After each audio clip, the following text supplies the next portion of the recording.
Dois ex-prefeitos de Orlândia foram condenados em segunda instância por corrupção em contratos de coleta do lixo.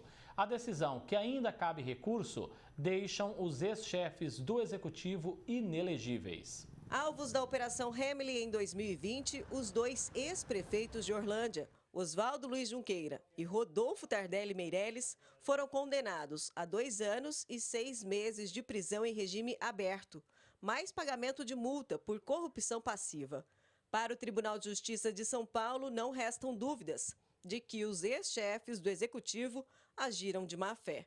As investigações conduzidas pelo Ministério Público apontaram que Rodolfo e Vado teriam exigido propina em troca de favorecer a empresa seleta em licitações ou manter contratos já firmados com ela para os serviços de limpeza pública. As apurações foram conduzidas a partir de interceptações telefônicas e da análise de processos de contratação mediante dispensa de licitação. Mas os detalhes do esquema foram apresentados em um acordo de colaboração premiada entre o MP e os representantes da empresa de coleta de lixo. Em Orlândia, o valor dos contratos fraudados é de cerca de 5 milhões de reais. Quando a força-tarefa foi deflagrada contra os então suspeitos, os promotores falaram sobre os possíveis crimes cometidos. Foram inúmeros contratos firmados de maneira fraudulenta, fraudes em licitações, dispensas indevidas de licitação e superfaturamento de contrato. Dispensas ilegais de licitação, favorecimento à empresa contratada, tudo em razão de relacionamentos pré-estabelecidos, ilícitos, pagamento de propina. Com essa condenação em segunda instância, tanto Vado quanto Rodolfo ficam inelegíveis. Ou seja, não podem disputar as eleições municipais do ano que vem. Ambos eram nomes quase que certos na disputa pelo cargo de prefeito da cidade, de quase 45 mil habitantes. E a população já especula qual será o cenário a partir de agora. Teria que renovar uma pessoa bem melhor que eles. Uma que tomasse conta da cidade, porque a cidade é uma cidade boa para se viver aqui. É tranquila e tudo mais. E eu não sei quem que vai ser, né? E eu tô por fora disso. Então, vamos ver se aparece alguém bom aí, né? Orlândia precisa um prefeito para pôr a cidade em ordem, né? Tá meio bagunçada ainda, né? Mas aqui é um lugar bom para se viver. Graças a Deus, bom mesmo. É ótimo. Vamos esperar os novos candidatos aí que dão uma melhorada mais na cidade, porque Orlândia está precisando. Eu não quero nem saber votar na eleição. Eu não voto para ninguém, não. Eu não gosto nem vereador, nem prefeito, não sou obrigado. Para esse advogado, é natural que a disputa eleitoral já tenha esse movimento, mesmo um ano antes do pleito. Especialmente pelo fato de ser uma cidade aí não tão grande, uma cidade com aproximadamente 50 mil habitantes, mas com uma economia muito pujante.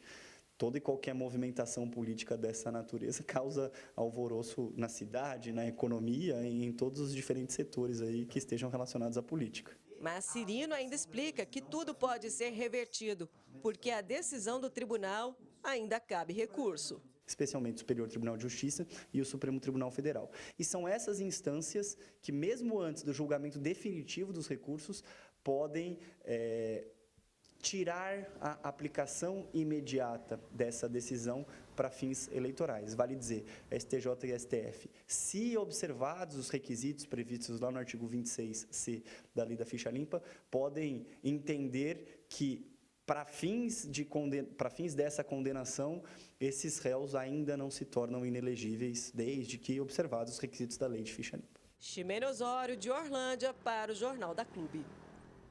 Nossa produção tentou contato por e-mail e também telefone com Oswaldo Junqueira Neto e Rodolfo Meirelles.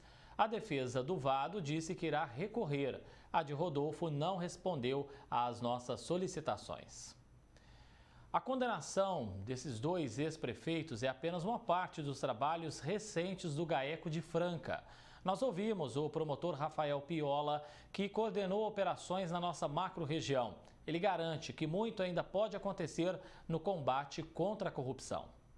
Doutor Rafael, é sempre um prazer recebê-lo aqui no Jornal da Clube e desta vez com uma condenação de dois ex-prefeitos de uma mesma cidade. E isso em consequência do trabalho do GAECO. É claro que a gente não vê isso todo dia, não é mesmo?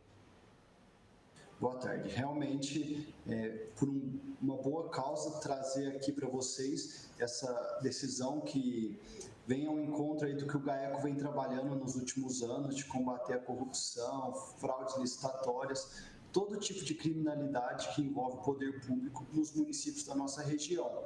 Então, essa operação especificamente, a Hamelin, que envolveram diversos municípios que estavam praticando ilicitudes, crimes, visando beneficiar uma empresa que posteriormente fez colaboração premiada com o Ministério Público, e diante de várias ações penais que foram ingressadas pelo GAECO, nesse caso específico do município de Orlândia, o juiz de primeiro grau tinha entendido que os elementos não eram suficientes para uma condenação de 2 ex-prefeitos, mas diante de todos os elementos que nós trouxemos aos autos, a gente acreditava que era possível sim uma condenação e por isso nós recorremos. E felizmente o Tribunal de Justiça acabou de julgar essa apelação do Ministério Público e reconheceu que haviam elementos ali suficientes para demonstrar que os 2 ex-prefeitos denunciados pelo GAECO realmente praticaram crimes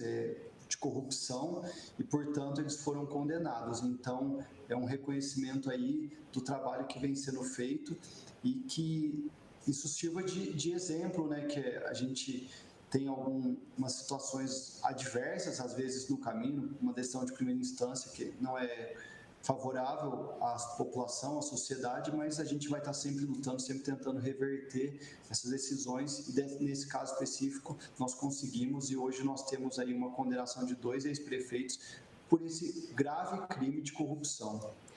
O senhor falou da Operação Hamelin, mas o nosso telespectador vai lembrar também da Operação Locke, Operação Eminência Parda e vários outros desdobramentos. Ou seja, muitas daquelas forças-tarefas, né, daquelas várias conduções, aquelas várias apreensões, elas vão ainda ter desdobramentos durante os anos, não é mesmo? Com certeza. Nós já temos aí diversos municípios em que prefeitos foram condenados, prefeitos e ex-prefeitos foram condenados decorrentes de ações do GAECO, no município de Miguelópolis, no Poranga, Igarapava. Então, é uma ação constante que o Ministério Público vem fazendo para combater a corrupção, combater esses atos criminosos envolvendo o poder público, e ainda temos ações penais em andamento, ainda temos casos em que recorremos. Então, com certeza, isso não vai parar por aqui. Nos próximos meses, anos, a gente ainda vai ter decisões nesse sentido, e também o Ministério Público continua atuando, continua investigando e fazendo o seu papel aqui, que é combater sempre esse ato tão prejudicial à sociedade como um todo, que é os atos de corrupção, as organizações criminosas que tomam conta aí dos espaços públicos. Doutor Rafael, por mais que seja conturbado o momento em que nós vivemos, as pessoas ainda precisam acreditar nas instituições, precisam acreditar no poder da denúncia, no poder da investigação e do combate à corrupção? Com certeza. Infelizmente, né, nós vivemos aí um momento muito delicado na sociedade, principalmente uma sequência de acontecimentos, mas a gente não pode desistir, a gente não pode parar de lutar. Nós precisamos da população nesse momento acreditando, trazendo elementos para o GAECO. A gente vai estar sempre de portas abertas a receber todo tipo de denúncia, todo tipo de notícia de fato que venha nos auxiliar a investigar, e o que nós pudermos fazer para reverter esse cenário, com certeza o GAECO de Franca estará fazendo, como é o nosso dever funcional, nosso dever enquanto membro do Ministério Público, e nós precisamos que a população também acredite, porque nós passamos por um momento aí muito forte de combate à corrupção em alguns anos anteriores, e hoje, infelizmente, a balança virou, mas se nós não continuarmos trabalhando, nós não vamos ter o resultado que vimos no passado recente. Então, a população precisa continuar acreditando, continuar do lado das instituições que ainda trabalham seriamente para combater esse grave e tão danoso mal à sociedade. Como essa questão é muito grave, com certeza Orlândia vai ter mais um período de eleições em 2024 conturbadas por conta das decisões judiciais, não é mesmo? Mas aí então fica um recado para o pessoal quando for às urnas, não é, doutor? Com certeza. E todas essas ações do GAECO nos municípios da região demonstram essa cautela que a população tem que ter, porque são inúmeros prefeitos e ex-prefeitos com condenações, vereadores, pessoas que foram eleitas ali para exercer funções públicas, cargos públicos e que estão condenadas ou estão sofrendo ações penais de graves crimes. Então, nós chamamos a atenção da população para isso, para que se atentem e que a gente consiga ali eleger pessoas que realmente façam jus a essa nobre missão que é comandar ali o executivo, o legislativo de um município. Doutor Rafael Piola, mais uma vez é muito bom receber o senhor aqui no Jornal da Clube. Muito obrigado. Eu que agradeço e estou sempre à disposição para qualquer esclarecimento e qualquer bate-papo. Obrigado a vocês.